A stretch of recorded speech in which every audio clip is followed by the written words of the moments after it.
Welcome to the Autism on the Seas Special Vacation Podcast. This is your host, Lisa Caslin, and today I have a new recruit. Her name is Naomi Cartmell, and it comes to us from the UK, believe it or not.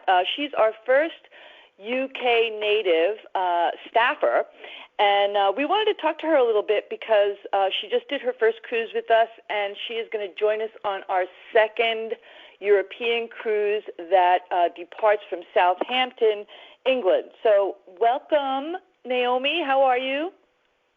I'm great. Thank you for having me. Absolutely. Good to have you. So tell me, how did you decide to come all the way from the UK to Bayonne, New Jersey to cruise with us as a staff member? Well, I first heard about Autism on the Seas last year, and I just couldn't wait to get started. I didn't want to wait until July, until it was going to be in Europe, so I just had to use up some of my annual leave and get there in February. So what turned you on about it? What was it that sparked your interest specifically? Well, I absolutely love to travel in my own life, and I have done some cruises before. But then also as a speech and language therapist, I work with a lot of children with autism and other special needs. So just to combine those two things and to know kind of what a big impact it could have on those families, I just thought it's something that I have to be a part of, and I just couldn't wait to get started. And did the experience fulfill your expectations? Absolutely, and more. I mean, obviously I was a little bit nervous going into it. I didn't know who the other volunteers were going to be, what the families were going to be like, but it was an absolutely wonderful experience, and I can't wait to do it all over again. So did you bond with any kids in particular? How did it work? So I was one of the general staff members, so that was really lucky because I got to spend time with and bond with all of the families on our trip. And definitely there were some kids that stood out. There was one little guy, Callum, who absolutely loved to practice his British accent. So that was fun. And it was great spending time with some of the families at dinner and, just getting to know them really well, which you can definitely do when you're a staff member. So, I mean, based on your experience in the UK, how are families over there sort of, taking downtime with their extended family and their child that may be on the spectrum? What are they doing? I think that everywhere kind of in the UK and the US are becoming more aware of autism, aware of developmental difficulties and what they can do to support children. I know that like local cinemas would have like an autumn showing of a film that's a bit more, friendly for those things. But I'm really not sure. I haven't heard of anything such as Autism on the Seas, which will support a family through a whole trip, a whole holiday. That's why, I'm really excited to kind of get the word out to UK families that, there is such a thing that exists, and no matter the extent of the difficulties that your family might be having and that your child might have, we would support you through that, and you can have an experience just the same as any other family. Mm-hmm.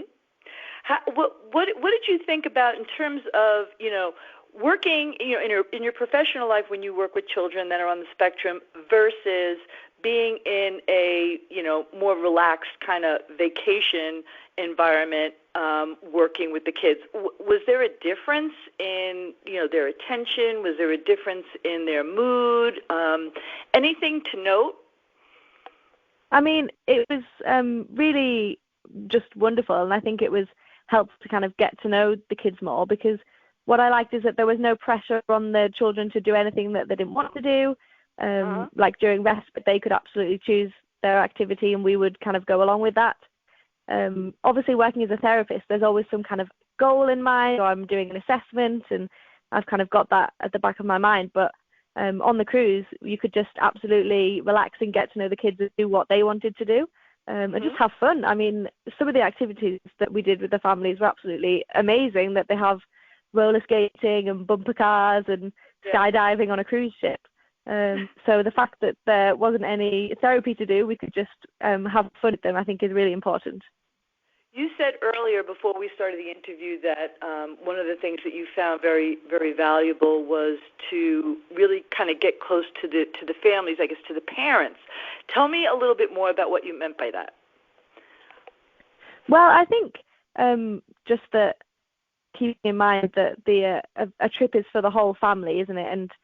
And the point of having these professional staffers is so that the parents can feel relaxed and feel secure that the child is in good hands and that they can enjoy their holiday.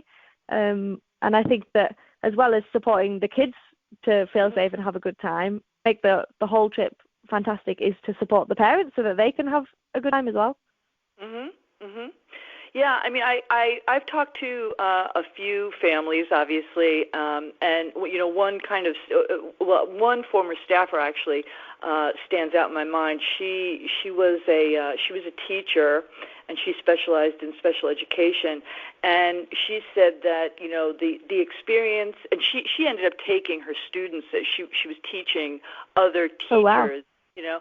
And she would take some of her students on our cruises, and she said she found it really valuable, the teaching aspect, in terms of seeing or feeling that compassion for the parents, which you don't always get to see because you're really dealing with the children in in an educational setting or a therapeutic setting, and it really got her tuned into their day-to-day struggles and the they normally can't do and want to do, and it really helped her professionally as well. So I can appreciate that.